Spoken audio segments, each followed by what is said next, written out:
नमस्कार। आज हम जीएनजी इलेक्ट्रॉनिक्स लिमिटेड के रेड हेरिंग प्रोस्पेक्टस यानी आरएचपी पर एक गहरी नजर डाल रहे हैं। हाँ, ये उनके आने वाले आईपीओ से जुड़ा दस्तावेज है। तो चलिए इस प्रोस्पेक्टस के जरिए कंपनी को समझते हैं, इसके बाजार को और इसमें जो खास बातें हैं, खासकर निवेश के नजरिए से। बिल्कुल। जीएनजी इलेक्ट्रॉनिक्स जो अपने इलेक्ट्रॉनिक्स बाजार ब्रांड से जानी जाती है, भारत में लैपटॉप और डेस्कटॉप को रिफर्बिश करने वाली, मतलब नया जैसा बनाने वाली सबसे बड़ी कंपनियों में से एक है। अच्छा, सिर्फ भारत में? नहीं, भारत के अलावा इनका काम अमेरिका, यूरोप, अफ्रीका, यूई कई जगह फैला हुआ है। ये पूरा काम करते हैं पुरानी डिवाइस लेना, उन्हें ठीक करना, चमकाना, फिर बेचना और उसके बाद सर्विस और वारंटी देना। और ये सब एक ऐसे बाजार में हो रहा है जहां रिफर्बिश्ड इलेक्ट्रॉनिक्स की मांग लगता है काफी तेजी से बढ़ रही है। हाँ बिल्कुल। प्रोस्पेक्टस में एक वन लैटिस रिपोर्ट का जिक्र है। उसके हिसाब से दुनिया भर में ये बाजार 2024 में कोई 110 बिलियन डॉलर का था। ओ, और अंदाजा है कि 2029 तक ये करीब 17% से ज्यादा की सालाना ग्रोथ के साथ लगभग 247 बिलियन डॉलर तक पहुंच जाएगा। जबरदस्त ग्रोथ है ये तो। और भारत में क्या हाल है? हाँ, भारत में भी यही ट्रेंड है। यहाँ रिफर्बिश पीसी का बाजार, मतलब लैपटॉप डेस्कटॉप का, 2025 में करीब 1 बिलियन डॉलर का बताया गया है। और आगे? और अनुमान है कि 2030 तक ये 30% CAGR, मतलब 30% सालाना बढ़त के साथ 4 बिलियन डॉलर तक पहुंच सकता है। 30%? ये तो बहुत तेज है। लोग क्यों खरीद रहे हैं रिफर्बिश्ड? दो मुख्य कारण हैं। एक तो कीमत, ये सस्ते पड़ते हैं, और दूसरा लोग अब पर्यावरण को लेकर भी ज्यादा सोच रहे हैं, ई कचरा कम करना चाहते हैं। सही बात है। अच्छा, कंपनी और बाजार तो ठीक है, अब प्रोस्पेक्टस के आंकड़ों पर आते हैं।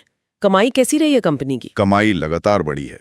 वित्त वर्ष 2023 में करीब 660 करोड़ रुपए थी, जो वित्त वर्ष 2025 में बढ़कर 1400 करोड़ रुपए से भी ज्यादा हो गई। डबल से भी ज्यादा 2 साल में। और मुनाफा भी बढ़ाया। लेकिन यह एक खास बात ध्यान देने वाली है। क्या? वित्त वर्ष 2025 में इनकी 75% से ज्यादा कमाई सिर्फ लैपटॉप बेचने से आई है। अच्छा, सिर्फ लैपटॉप से? हाँ, और लगभग उतनी कमाई, मतलब करीब 75%, भारत के बाहर से आई है। ओह, ये तो काफी ज्यादा कंसंट्रेशन है। अच्छा, और आईपीओ से क्या उम्मीद कर रहे हैं? इस आईपीओ के जरिए कंपनी करीब 400 करोड़ रुपए जुटाना चाह रही है। और साथ में जो मौजूदा शेयर होल्डर है, प्रोमोटर शरद खंडेवाल, विधि शरद खंडेवाल और एमिएबल इलेक्ट्रॉनिक्स, वो भी अपने कुछ हिस्सेदारी बेच रहे हैं। ठीक है। और ये शेयर कहाँ लिस्ट होंगे? BSE और NSE दोनों पर। ठीक है। तो कमाई बढ़ रही है, मार्केट भी अच्छा है, ग्रोथ की संभावना दिखती है, लेकिन प्रोस्पेक्टस में जोखिम, मतलब रिस्क के बारे में भी बताया होगा। क्या है वो बड़े रिस्क? हाँ, जरूर बताएं। कई हैं।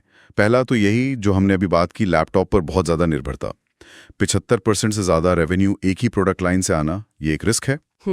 और दूसरा, कंपनी पर कर्ज काफी ज्यादा है। प्रोस्पेक्टस में उनका डेट सर्विस कवरेज रेशियो यानी DSCR 0.25 बताया गया है। 0.25? इसका मतलब क्या हुआ? इसका सीधा मतलब यह है कि वित्त वर्ष 2025 में कंपनी ने जो कमाया वो उसके कर्ज की किश्तें और ब्याज चुकाने के लिए भी काफी नहीं था। ये भविष्य के लिए चिंता का विषय हो सकता है। अरे बाप रे, DSCR 1 से कम होना तो मतलब ठीक नहीं है। और क्या रिस्क हैं? फिर वही विदेशी बाजारों पर भारी निर्भरता, 75% से ज्यादा कमाई बाहर से आना, मतलब जियोपॉलिटिकल रिस्क, करेंसी रिस्क, ये सब बढ़ जाते हैं। सही बात है।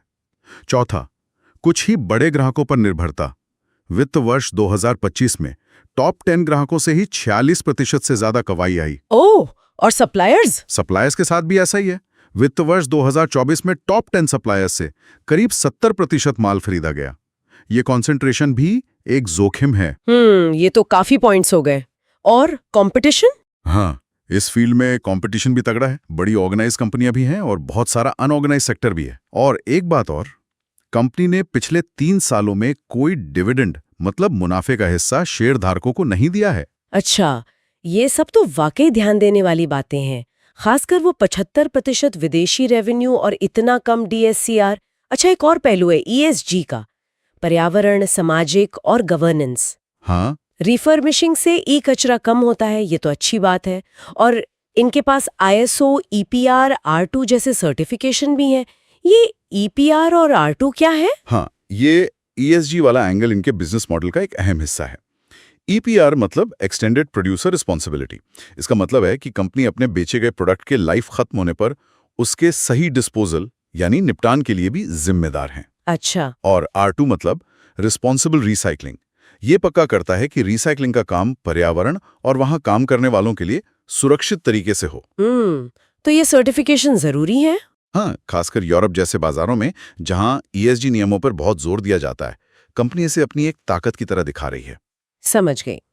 तो अगर हम पूरी बात को समेटें तो G&G इलेक्ट्रॉनिक्स एक ऐसे मार्केट में है जो तेजी से बढ़ रहा है, पर्यावरण के लिहाज से भी ठीक है, कंपनी की ग्रोथ भी रही है और IPO से इसे और बढ़ने में मदद मिल सकती है। बिल्कुल, पोटेंशियल तो है, लेकिन जैसा RHP खुद साफ-साफ बताता है, चुनौतियां और जोखिम भी कम नहीं है। लैपटॉप पर निर्भरता, भारी कर्ज, इंटरनेशनल मार्केट पर डिपेंडेंस और कुछ ही ग्राहक और सप्लायर, ये सब वो बातें हैं जिन पर किसी भी निवेशक को बहुत ध्यान से सोचना चाहिए। सही कहा। तो आज के इस चर्चा के बाद एक सवाल मन में आता है, क्या ये जो रिफर्बिश्ड इलेक्ट्रॉनिक्स बाजार की जबरदस्त ग्रोथ है और ESG वाला अच्छा पहलू है, वो G&G इलेक्ट्रॉनिक्स के अपने खास जोखिमों जैसे भारी कर्ज और निर्भरता को बैलेंस कर पाएगा? प्रॉस्पेक्टस इन्हीं सब तथ्यों को हमारे सामने रखता है सोचने के लिए।